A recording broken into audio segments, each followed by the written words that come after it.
resolvi fazer esse pequeno curso aqui. Na verdade, eu não sei exatamente quantas aulas que ele vai ter.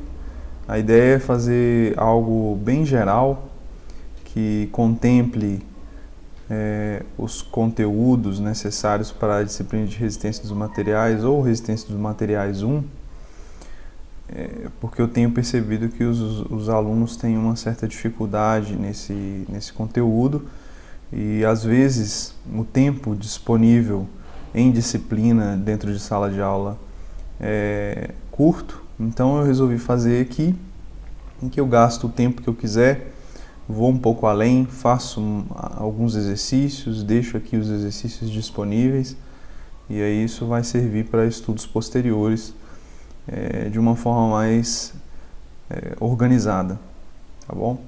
Então, estamos começando aqui a aula de resistência dos materiais. A gente vai, nesse curso, tratar dos temas mais básicos, né?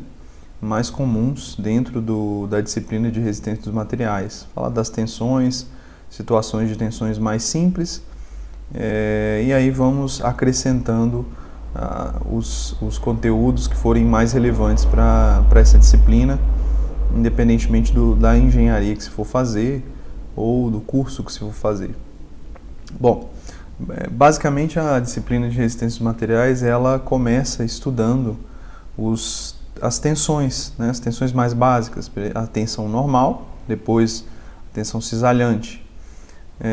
De maneira geral, só existem dois tipos de tensão, tensão normal e tensão cisalhante. E aí a gente vai analisar como elas vão acontecer, dependendo da solicitação, do esforço que vai aparecer naquele determinado elemento. Então aqui eu tenho uma pequena estrutura, né? Uma estrutura de eu tenho um peso, né? Esse peso está ancorado em dois elementos. É uma estrutura muito simples, só para a gente evidenciar aqui mesmo o efeito da tensão. Então, eu preciso conhecer o esforço que vai ser aplicado sobre esse elemento aqui. Conhecendo o esforço aplicado sobre ele, eu vou analisar especificamente esse elemento, para ver o que está acontecendo com ele do ponto de vista de esforços internos, né? Dentro dele vão se desenvolver esforços. Ele vai começar a se deformar por causa do esforço que está aplicado sobre ele. Porque todo elemento, todo corpo, todo objeto, ele se comporta mais ou menos como uma mola, né? É claro que aqueles materiais mais rígidos vão se deformar muito menos do que uma mola. E aí pode ser até que a gente não perceba a olho nu a deformação. Os materiais mais flexíveis ou mais maleáveis, ou mais dúteis, né, como é rigorosamente chamado, são aqueles materiais que você vai perceber melhor a deformação, se a gente aplica um esforço. Então esse elemento aqui, ele vai sofrer um esticamento por causa do esforço que está sendo aplicado sobre ele, né? Por enquanto a gente vai deixar suspensa essa noção de deformação, do que vai acontecer, né? De como o material vai se comportar. Primeiro, vamos analisar apenas o que acontece do ponto de vista dos esforços internos desenvolvidos nesse elemento. Uma vez que eu conheço então o esforço, olha, essa lâmpada aqui tem um peso. Esse peso aplicado para baixo, ele vai se dividir, não de maneira igual, porque aqui não está simétrico, né? Mas vai se dividir, uma parte vai para esse elemento, a outra parte vai para aquele elemento. O esforço que tiver aplicado sobre esse elemento aqui vai ser o esforço responsável por provocar as tensões, ou seja, o que vai acontecer do ponto de vista microscópico ali dentro daquele elemento. Ele vai sofrer esforços, né? Vai ser como se eu estivesse esticando aquele elemento desde os seus pontos menores, né? Desde os seus átomos, seus pedacinhos, né? Cada pedacinho a gente vai perceber que vai haver um esticamento. Então, observando apenas esse elemento aqui, eu fiz um destaque desse elemento, ele vai estar sujeito a esforços que eu estou chamando aqui de F, né? Um esforço F para cá e em reação, né? Porque para que o elemento seja analisado, a gente primeiro vai analisar do ponto de vista do equilíbrio, quer dizer, esse elemento ele vai estar em equilíbrio, né? Quer dizer, as forças sobre ele vão se equilibrar. Então, se eu tenho uma força por causa da lâmpada, né, pesada, pesa para cá, puxando o elemento para cá, o gancho vai reagir com um esforço para cá, um esforço igual e contrário, né? A lei aí da ação e reação. Então, esse é o esforço que vai estar solicitando esse elemento. Aí eu fiz um pequeno corte aqui, né, em amarelo, para a gente perceber o que está acontecendo no interior daquele elemento. No interior dele, eu vou observar que, por causa, né, da sua estrutura interna, ele vai transmitir esses esforços em pequenas porçõezinhas, né, que a gente chama de ΔF, né, pequenos dF, né, elementos de força aplicados ali, distribuídos naquela área. Se a gente pegar uma pequena areazinha, né, e observar o elemento de força correspondente àquela área, então vou analisar o elemento de força correspondente àquela área, se eu fizer a distribuição dessa força, né, por aquela área, ou seja, se eu fizer o elemento de força dividido pelo elemento de área, isso vai ser algo, né, uniforme, né? Isso vai ser algo replicado. Nesse caso aqui, o mesmo esforço, a relação, né, entre o esforço dividido pela área, aqui nesse ponto, vai ser o mesmo esforço dividido pela área aqui nesse ponto. E nesse ponto, e em todos os pontos distribuídos de maneira uniforme. Então a gente pode generalizar essa relação, né, força sobre área, e chamar de tensão. Então está aqui o que a gente chama de tensão normal. A gente utiliza essa letra sigma, né, que é esse desenho aqui, que parece um D ao contrário, ou um T, mas é uma letra grega, né, sigma, que significa tensão. Tensão é força sobre área, a força distribuída pela área. As unidades são as unidades do sistema internacional, né, que a gente usa Newton para força e metro quadrado para área.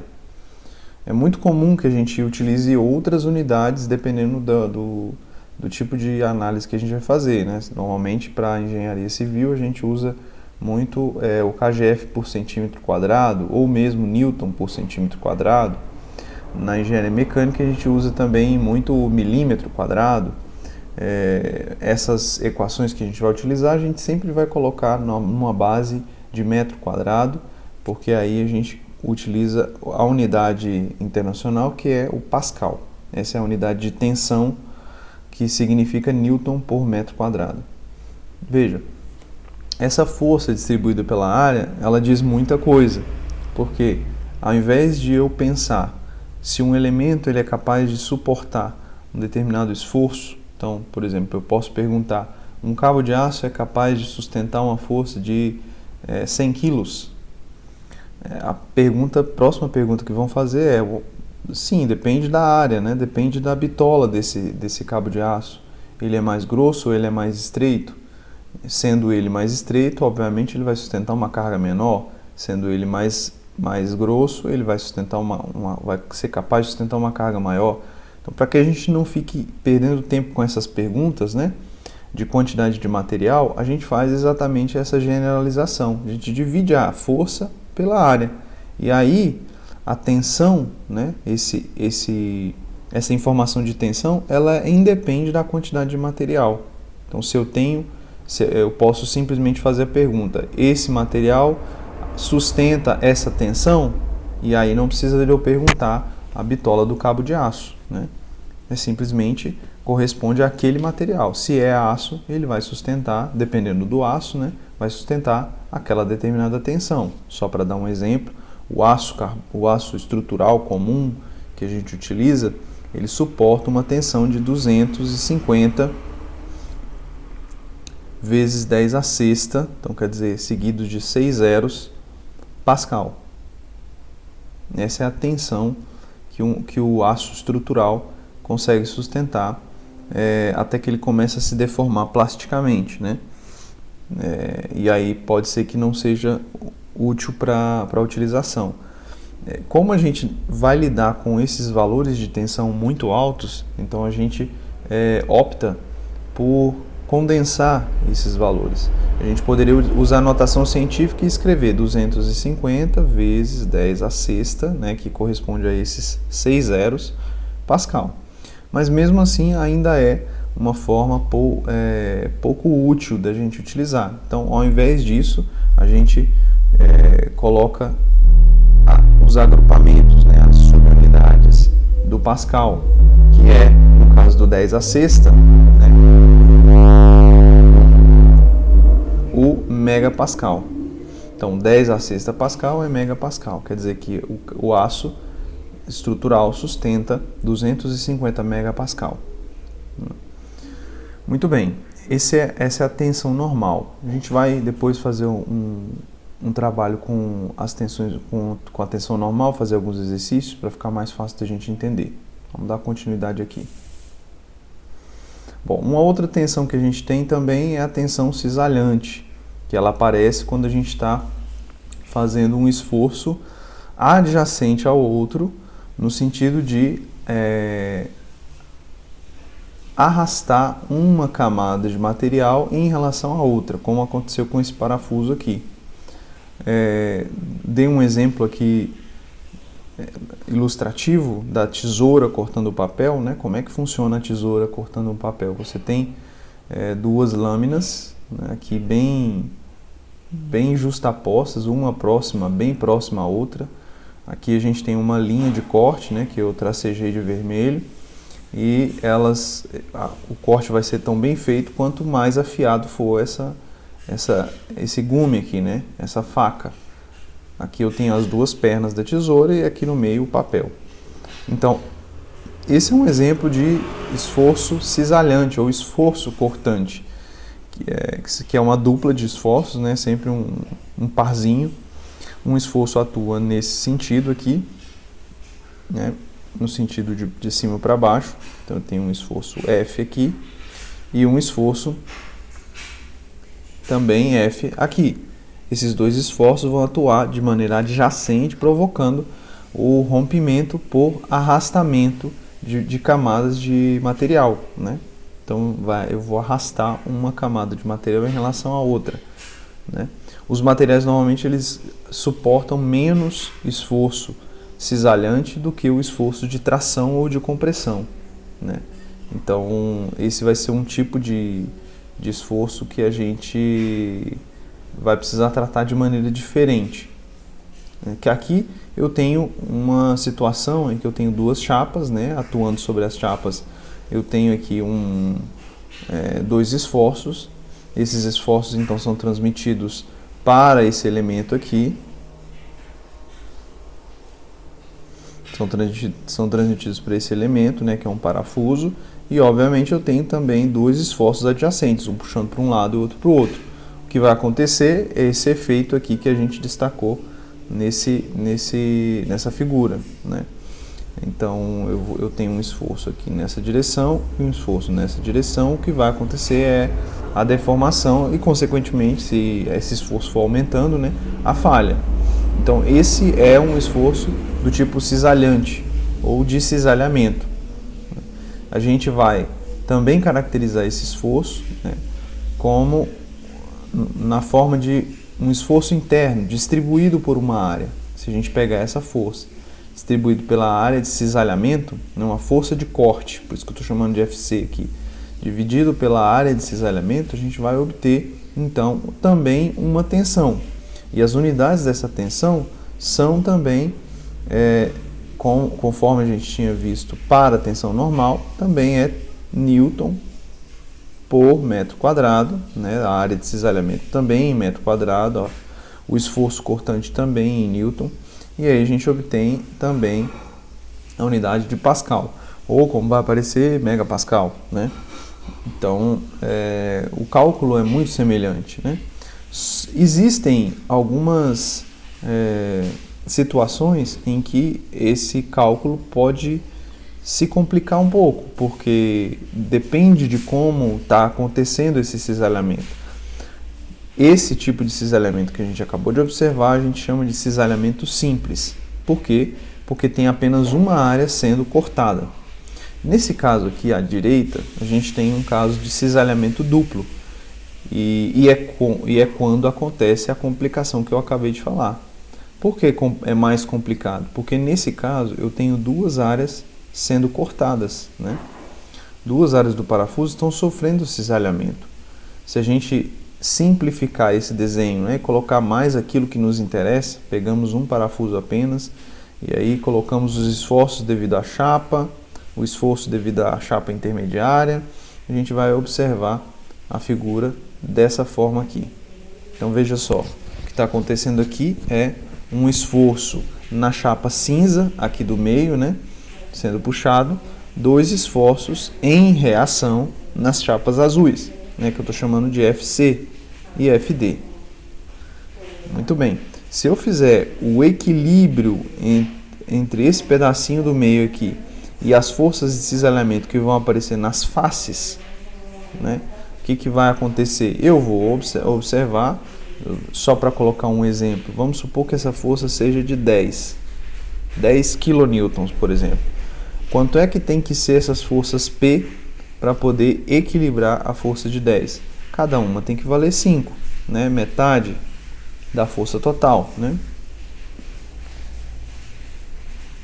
Então, cada uma precisa valer 5 ou metade da força total. Muito bem. Então, a força que efetivamente está provocando o corte na face, em cada uma das faces, é apenas a metade do esforço.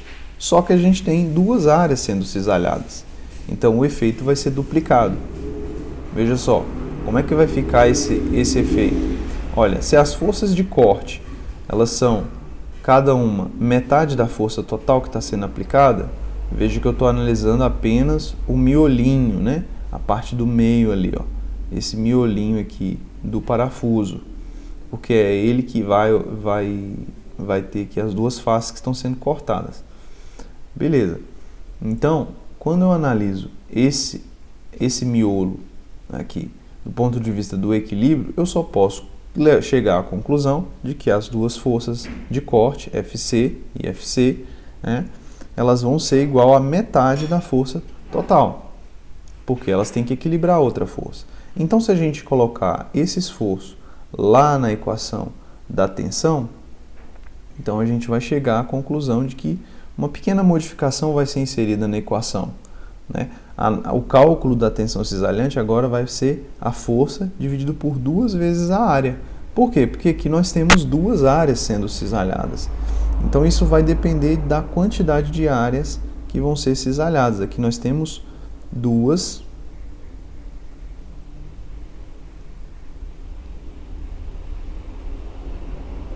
áreas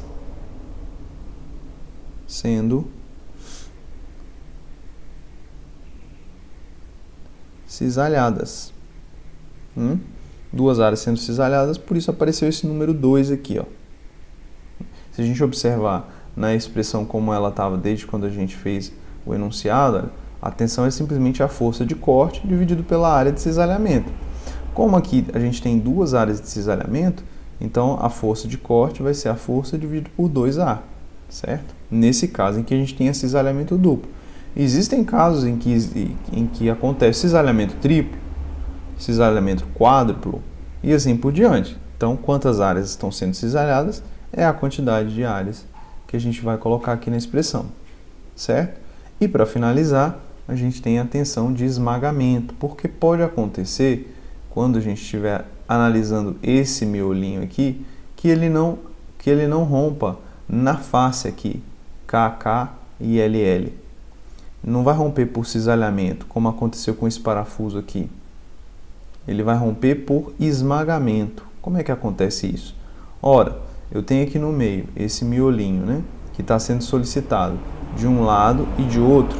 Então, esse miolinho, ele pode não sofrer cisalhamento, corte nas faces superiores, mas ele vai sendo esmagado, né? Ele vai diminuindo de tamanho aqui. Então, veja, olha o efeito que vai acontecendo com ele, né?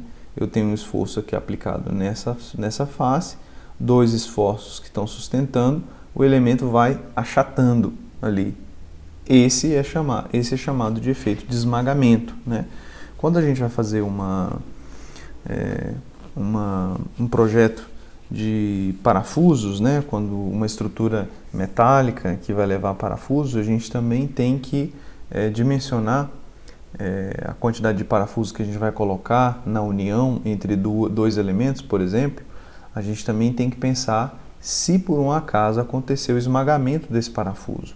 Então ele tem que ter um diâmetro suficiente para não sofrer o esmagamento, né? Para não sofrer o esmagamento. Então como é que ficaria essa análise aqui, né? Olha, o esforço aplicado, ele vai solicitar não a área de cima que é circular aqui, porque essa área é solicitada pela tensão, pela força de corte e provoca a tensão cisalhante. Ele vai esmagar em relação a essa área azulzinha que a gente destacou aqui. Então é como se ele achatasse para ficar dessa forma aqui, né? Dessa forma aqui que a gente circulou agora. Então a área de esmagamento seria o quê? Seria equivalente ao diâmetro do parafuso, né? Então aqui a gente tem o diâmetro do parafuso, vou chamar de D,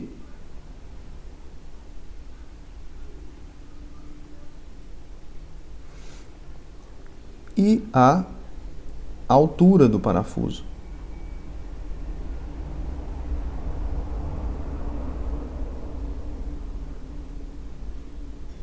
Vou chamar aqui de H. Certo? É a definição dessa área. Essa área vai ser um retângulozinho, né? Então, qual seria a tensão de esmagamento? É uma espécie de tensão normal também, que a gente chama de tensão de esmagamento, né? Sigma por isso que eu estou usando a outra letra, né, que é a tensão normal, vai ser igual a força, né? Aqui no caso é exatamente a força que está solicitando aquela área, né? Então essa força F que está sendo aplicada sobre toda a área aqui de esmagamento, né? Essa área aqui. E que área que é essa? Dividido pela área, né? Qual que vai ser essa área? Essa área vai ser exatamente, não é a área de um triângulo? Como é que é a área de um triângulo? A área de um triângulo é igual a um lado vezes o outro. Então, um lado eu chamei de D e o outro eu chamei de H, de altura. Então, a tensão de esmagamento vai ser o diâmetro do parafuso vezes a altura entre as faces de cisalhamento, aqui nesse caso, né? Só para ficar compacto, eu vou apagar esse meio aqui e colocar a minha expressão aqui bem definida, como sendo tensão de esmagamento é igual a força dividido pela área. Da mesma forma, a unidade dessa tensão aqui vai ser também em Pascal, ou Newton por metro quadrado. Então nós ficamos por aqui, definimos os tipos mais simples de tensão. Nas próximas aulas a gente faz alguns exercícios baseados nesses conceitos que a gente abordou aqui, certo? Então, muito obrigado e até a próxima.